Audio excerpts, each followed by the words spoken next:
Guys, स्वागत है आपका आपके अपने ही चैनल श्रुति क्लासेस पर। आज के इस वीडियो में हम पढ़ेंगे अर्थालंकार के बारे में। ठीक है, अर्थालंकार क्या होता है और उनके भेद कितने होते हैं, उनके भेदों का मतलब क्या होता है, हम सब चीज़ को थोड़ा डिटेल में लेके चलेंगे। तो चलिए शुरू करते हैं। तो देखिए, अर्थालंकार क्या होता है। कविता में जब भाषा का प्रयोग इस प्रकार किया जाता है कि अर्थ में समृद्धि और चमत्कार उत्पन्न हो तो उसे अर्थालंकार कहते हैं। ठीक है, अर्थालंकार क्या होता है। कविता में जब भाषा का प्रयोग इस तरह से किया जाता है कि अर्थ में समृद्धि और चमत्कार उत्पन्न हो, ठीक है, तब क्या कहेंगे, उसे अर्थालंकार कहेंगे। प्रमुख अलंकार कौन कौन से हैं जो अर्थालंकार के अंदर आते हैं, या फिर हम कह सकते हैं अर्थालंकार के भेद कौन कौन से हैं। उपमा, रूपक, उत्प्रेक्षा, अतिशयोक्ति, अन्योक्ति, संदेह, भ्रांतिमान, दीपक, विभावना, अप्रस्तुत प्रशंसा और विरोधाभास। ठीक है, इसलिए हमें टोटल 11 अलंकार अभी और पढ़ने हैं। तो चलिए सबसे पहले हम देखेंगे उपमा अलंकार के बारे में। तो देखिए, उपमा अलंकार क्या होता है। जहाँ एक वस्तु या प्राणी की तुलना दूसरी प्रसिद्ध वस्तु या प्राणी से की जाए तो वहाँ उपमा अलंकार होता है। ठीक है, उपमा अलंकार क्या होता है, जब एक वस्तु या फिर किसी प्राणी की तुलना दूसरी किसी प्रसिद्ध वस्तु या प्राणी से करते हैं तो वो कहलाता है उपमा अलंकार। ठीक है, जैसे कि उदाहरण है, नीलिमा चंद्रमा जैसी सुंदर है। ठीक है, नीलिमा एक प्राणी है, एक लड़की का नाम है। ठीक है, और कहा जा रहा है कि वो क्या है, चंद्रमा जैसी सुंदर है। तो हम कह सकते हैं कि यहाँ पे क्या हो रहा है, नीलिमा की तुलना की जा रही है चंद्रमा से। ठीक है, यहाँ पे क्या हो रहा है, तुलना किया जा रहा है, नीलिमा का तुलना हो रहा है चंद्रमा से। इसलिए यहाँ जहाँ पे तुलना की बात आएगी वहाँ पे कौन सा अलंकार होगा, उपमा अलंकार होगा। ठीक है, अब देखिए, तुलना करते समय निम्नलिखित 4 तत्वों को ध्यान में रखा जाता है। ठीक है, तुलना करते समय भी हमें 4 बातों को ध्यान में रखना है। वो 4 बात कौन कौन सी हैं, उपमेय, उपमान, साधारण धर्म, वाचक शब्द। ठीक है, जब तुलना करेंगे तो इन चारों चीज़ों को हम ध्यान में रखेंगे। अब देखते हैं ये है क्या, तो चलिए इनको देख लेते हैं।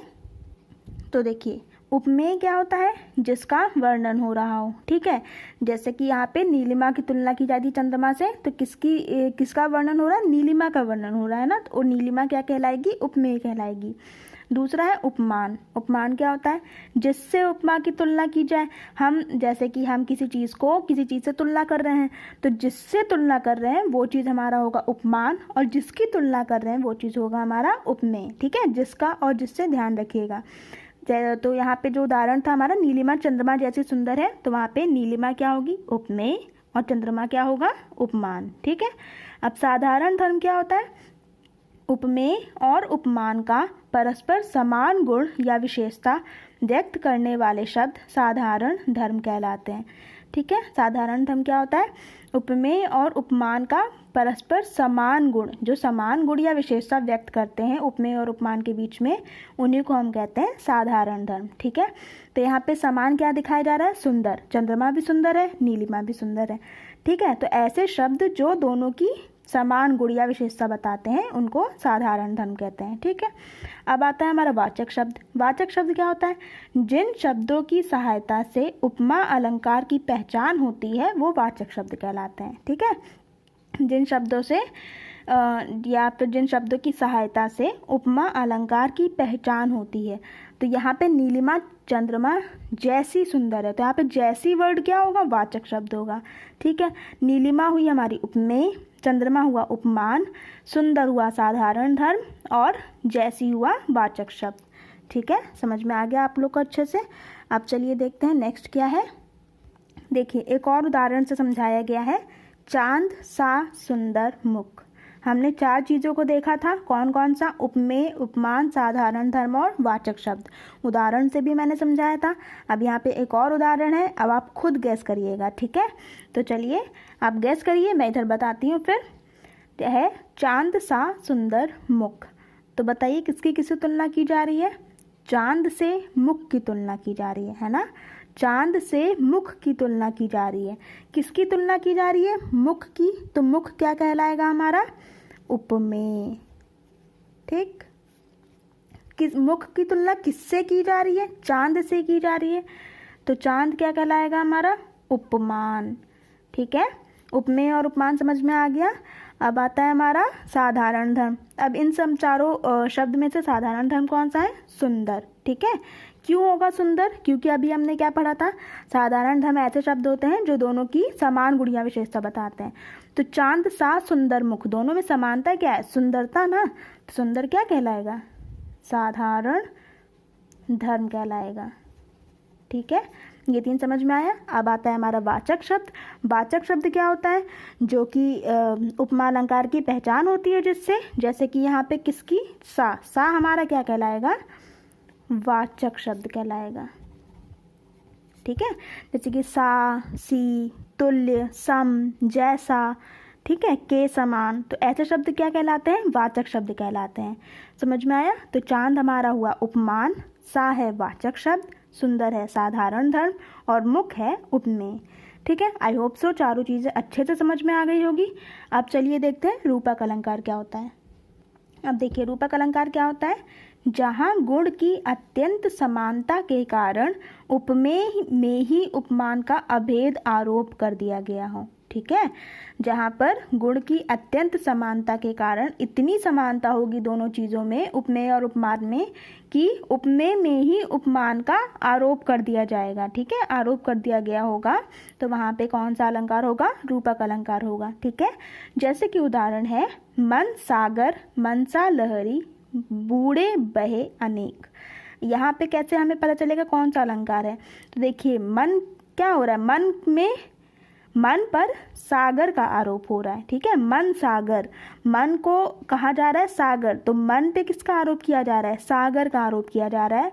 ऐसे ही मनसा पर, मनसा मतलब कि इच्छा पर लहर का आरोप किया जा रहा है। ठीक है, उपमेय में ही उपमान का आरोप कर दिया जा रहा है क्योंकि दोनों में अत्यंत समानता है इसलिए। ठीक है, तो यहाँ पे कौन सा अलंकार होगा? रूपक अलंकार होगा। ठीक है, जहाँ पर उपमेय में ही जिससे तुलना की जा रही होगी और जिसकी तुलना की जा रही होगी दोनों में इतनी समानता होगी कि दोनों को एक समान, ठीक है, एक उपमेय में ही उपमान का आरोप कर दिया जाएगा, तो वहाँ पे रूपक अलंकार कहलाएगा। ठीक है, समझ में आ गया। अब चलिए देखते हैं उत्प्रेक्षा अलंकार क्या होता है।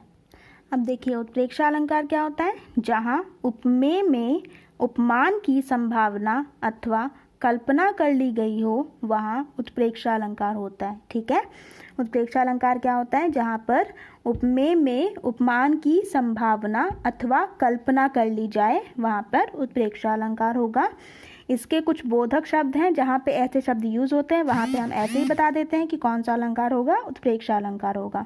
वो शब्द कौन कौन से हैं? मनो, मानो, मनु, मनहु, जानो, जनु, जनहु, ज्यों आदि। ठीक है, जहाँ भी जिस भी उदाहरण में ऐसे शब्द प्रयोग हो रहे होंगे वहाँ पे ऐसे ही मतलब सोचने की भी जरूरत नहीं पड़ेगी, वहाँ पे कौन सा अलंकार होगा? उत्प्रेक्षा अलंकार होगा। ठीक, अब एक उदाहरण से समझ लीजिए। उस काल मारे क्रोध के तनु कांपने उसका लगा, मानो हवा के जोर से सोता हुआ सागर जगा। इसका अर्थ क्या है? इन पंक्तियों में अर्जुन के क्रोध से कांपते शरीर में सागर के तूफान की संभावना की गई है। ठीक है, तो जहाँ पे उपमेय में उपमान की संभावना कर ली जाती है वहाँ पे उत्प्रेक्षा अलंकार होता है। ठीक, इस तरह से यहाँ पे कौन सा अलंकार हुआ? उत्प्रेक्षा अलंकार हुआ। अब एक और चीज़ें देखिए, यहाँ पे मानो शब्द का प्रयोग हुआ है ना, तो जहाँ पे मानो ऐसे शब्द जहाँ प्रयोग होते हैं वहाँ पे कौन सा अलंकार होता है? उत्प्रेक्षा अलंकार होता है। तो इस शब्द से भी आप जान सकते हैं कि यहाँ पे उत्प्रेक्षा अलंकार होगा। ठीक है, समझ में आ गया। अब चलिए चलते हैं नेक्स्ट पे, जो कि है अतिशयोक्ति अलंकार। अब देखिए अतिशयोक्ति अलंकार क्या होता है? जहाँ किसी वस्तु, पदार्थ अथवा कथन का वर्णन लोक सीमा से बढ़कर प्रस्तुत किया जाए वहाँ अतिशयोक्ति अलंकार होता है। ठीक है, अगर इसी को जैसे पहले हम इसी को देख लेते हैं, जहाँ पर किसी वस्तु या पदार्थ या फिर किसी कथन का वर्णन लोक सीमा से बढ़कर, ठीक है, उसकी सीमा से बढ़कर अगर प्रस्तुत किया जाएगा तो वहाँ पे अतिशयोक्ति अलंकार होगा। यानी कि अगर हम आसान भाषा में कहें तो जहाँ पर किसी बात को या किसी वस्तु या पदार्थ की किसी भी बात को, किसी भी चीज़ को लेकर के अगर बढ़ा चढ़ा करके कहा गया होगा तो वहाँ पे अतिशयोक्ति अलंकार होगा। ठीक है, तो आप ये ध्यान रखिएगा, जिस भी पंक्तियों में जो भी आपको लाइंस दी गई होंगी उसमें अगर किसी चीज़ को बढ़ा चढ़ा के बात कही गई होगी तो वहाँ पे अतिशयोक्ति अलंकार होगा। ठीक है, चलिए उदाहरण से देखते हैं। अब देखिए, पहला उदाहरण है, बालों को खोल कर मत चला करो, दिन में रास्ता भूल जाएगा सूरज। ये लाइन दी गई है। अब बताइए यहाँ पे कौन सा अलंकार होगा। देखिए ध्यान से, बालों को खोलकर मत चला करो वरना दिन में रास्ता भूल जाएगा सूरज। अब यहाँ पे क्या है, यहाँ नायिका के काले घने केशों को अतिशयोक्तिपूर्ण वर्णन है ना। क्या किसी बाल को देख के सूरज अपना रास्ता भूल सकता है? नहीं भूल सकता है, ये तो हो ही नहीं सकता है। कितना बढ़ा चढ़ा के बात को कहा गया है ना। तो यहाँ पे जाहिर सी बात है, पता चल रहा है कौन सा अलंकार होगा, अतिशयोक्ति अलंकार होगा। ठीक है, क्योंकि सूरज तो रास्ता भूल ही नहीं सकता ना, चाहे बाल खुले रखो चाहे बंद रखो, उससे सूरज को क्या फ़र्क पड़ने वाला है। तो इसलिए यहाँ पे अतिशयोक्ति अलंकार है। अब जैसे दूसरा एग्जाम्पल है, आगे नदियाँ पड़ी अपार, घोड़ा कैसे उतरे पार, राणा ने सोचा इस पार, तब तक चेतक था उस पार। अब इन पंक्तियों को देखिए, यहाँ पे कौन सा होगा बताइए। राणा अभी सोच ही रहे थे कि घोड़ा नदी के पार हो गया। क्या ये संभव है? क्या अगर जैसे कि आप ही कुछ सोच रहे हो ये काम करने का या अभी ये होगा और तुरंत ही वो काम हो जाए, तो क्या ऐसा हो सकता है? नहीं हो सकता है। तो यहाँ पे भी बात को क्या कही गई है, बढ़ा चढ़ा करके कही गई है। ठीक है, आगे नदियाँ पड़ी अपार, आगे नदियाँ इतनी मतलब बहुत बड़ी है, घोड़ा कैसे उतरे पार, घोड़ा कैसे पार उतरेगा। ये राणा सोच ही रहा था, तब तक चेतक था उस पार। सोचते ही सोचते तब तक जितने देर में वो सोचा उतने देर में चेतक यानी कि घोड़ा उस पार दिख गया, उस पार पहुंच गया। क्या ऐसा हो सकता है? बिल्कुल भी नहीं हो सकता। इसलिए यहाँ पे कौन सा अलंकार होगा? अतिशयोक्ति अलंकार होगा। ठीक है, समझ में आ गया होगा अच्छे से। अब चलिए चलते हैं अन्योक्ति अलंकार पे।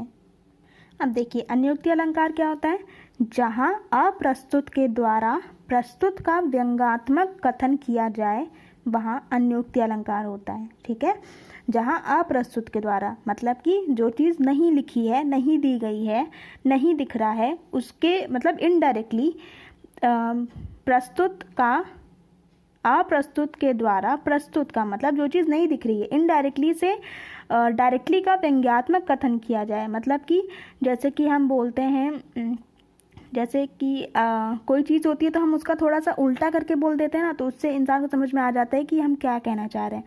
कहने के भाव पे डिपेंड करता है। ठीक है, तो व्यंग्यात्मक तो आप समझ रहे होंगे क्या होता है।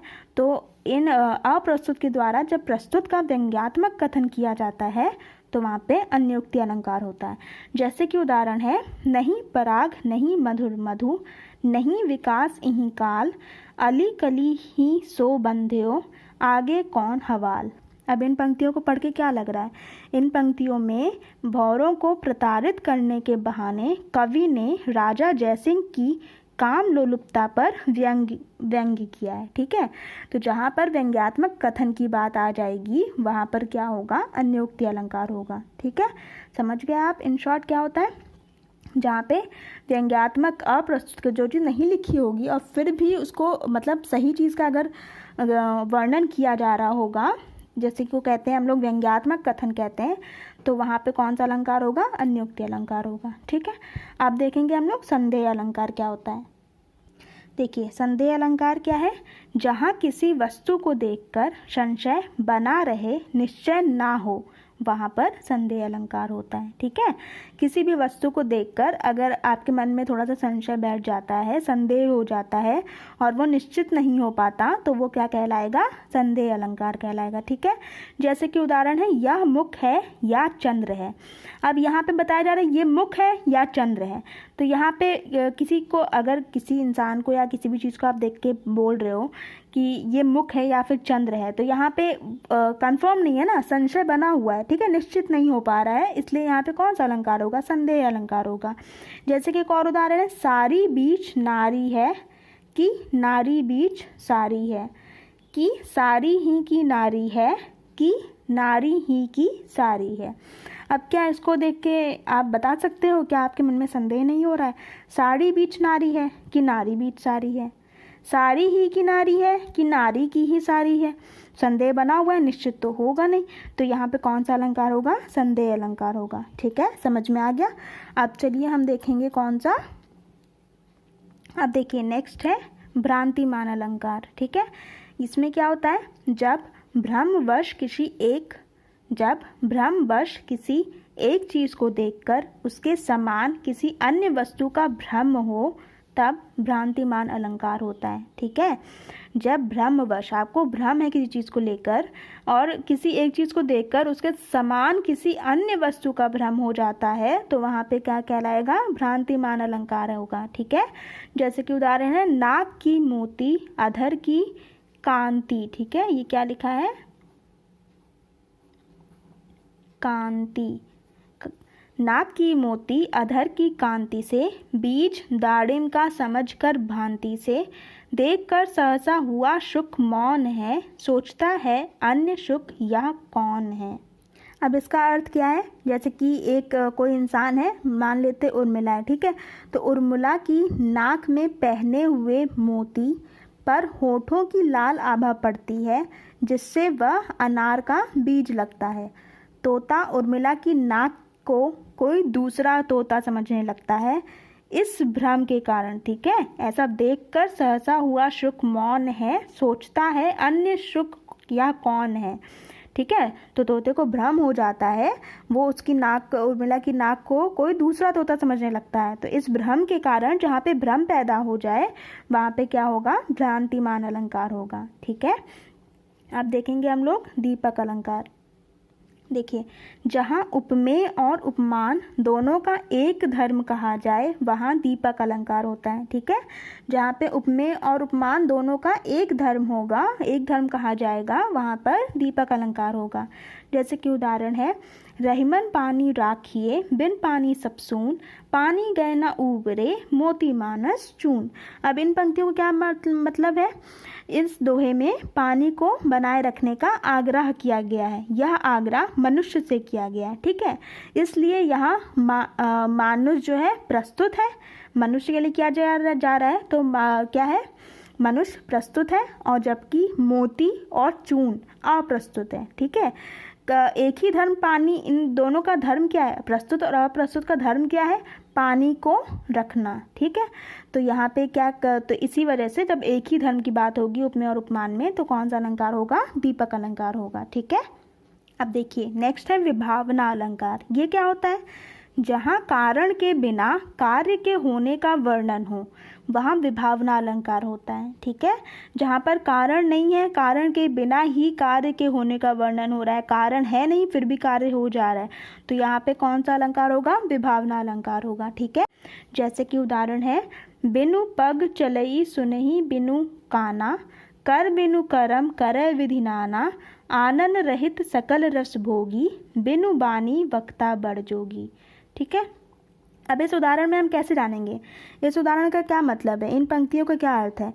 यहाँ पैरों के बिना चलना, कानों के बिना सुनना, हाथ के बिना विविध कर्म करना, बिना मुख के सभी रस भोगना और वाणी के बिना वक्ता होने का उल्लेख करना। ठीक है, यहाँ पे क्या हो रहा है? समझ में आया आप सभी को? क्या है? पैरों के बिना चलना, पैर नहीं है फिर भी चल रहे हैं। कानों के बिना सुनना, कान नहीं है फिर भी सुन रहे हैं। बिना हाथों के विविध कर्म करना, हाथ नहीं है फिर भी विविध कर्म कर रहे हैं। बिना मुख के सभी रस भोगना, मुख नहीं है तो रस कैसे भोग रहे हैं। और लास्ट वाणी के बिना वक्ता। ठीक है, वाणी नहीं है तो फिर वक्ता कैसा? तो इनका जब उल्लेख हो रहा है तो यहाँ पे कौन सा अलंकार होगा? विभावना अलंकार होगा, क्योंकि कारण नहीं है फिर भी कार्य हो रहा है ना, इसलिए यहाँ पे कौन सा अलंकार होगा? विभावना अलंकार होगा। अब नेक्स्ट देखते हैं विरोधाभास अलंकार। अब देखिए यही लास्ट भी है हमारा विरोधाभास अलंकार। ये क्या होता है? जहाँ वास्तविक विरोध ना होकर विरोध का आभास मात्र हो, वहाँ विरोधाभास अलंकार होता है। ठीक है, जहाँ पर विरोध यहाँ से ही पता चल रहा है। ठीक है, शब्द से ही आप मतलब निकाल सकते हैं। जहाँ पर वास्तविक विरोध नहीं होगा, ठीक है, और फिर भी विरोध का आभास मात्र हो, वास्तविक विरोध नहीं हो रहा है, लेकिन फिर भी अगर आभास हो रहा है तो वहाँ पे कौन सा अलंकार होगा? विरोधाभास अलंकार होगा। ठीक है, जैसे कि उदाहरण है, या अनुरागी चित्त की गति समुझे नहीं कोय, ज्यों ज्यों बड़े श्याम रंग त्यों त्यों उज्ज्वल हुए। अब इसका अर्थ क्या है? यहाँ पर श्याम जो कि काले हैं ना, रंग में, काले रंग में डूबने से उज्ज्वल होने का वर्णन किया जा रहा है। ठीक है, जो जो बड़े श्याम रंग त्यों त्यों उज्ज्वल हुए, जैसे जैसे श्याम का रंग बढ़ेगा वैसे वैसे उज्ज्वल होंगे। तो यहाँ पे क्या, श्याम के काले रंग में डूबने से उज्ज्वल होने का वर्णन किया जा रहा है, इसलिए यहाँ पे क्या होगा? विरोधाभास अलंकार होगा। ठीक है, आई होप सो आप सभी को पूरे अलंकार अच्छे से क्लियर हो गए होंगे। अगर वीडियो पसंद आया हो तो लाइक और शेयर कर दीजिएगा दोस्तों से, ताकि वो भी ये वीडियो देख सके, पढ़ सके। और अगर सब्सक्राइब ना किया हो चैनल तो सब्सक्राइब कर लीजिएगा। ठीक है, thank you guys, bye bye.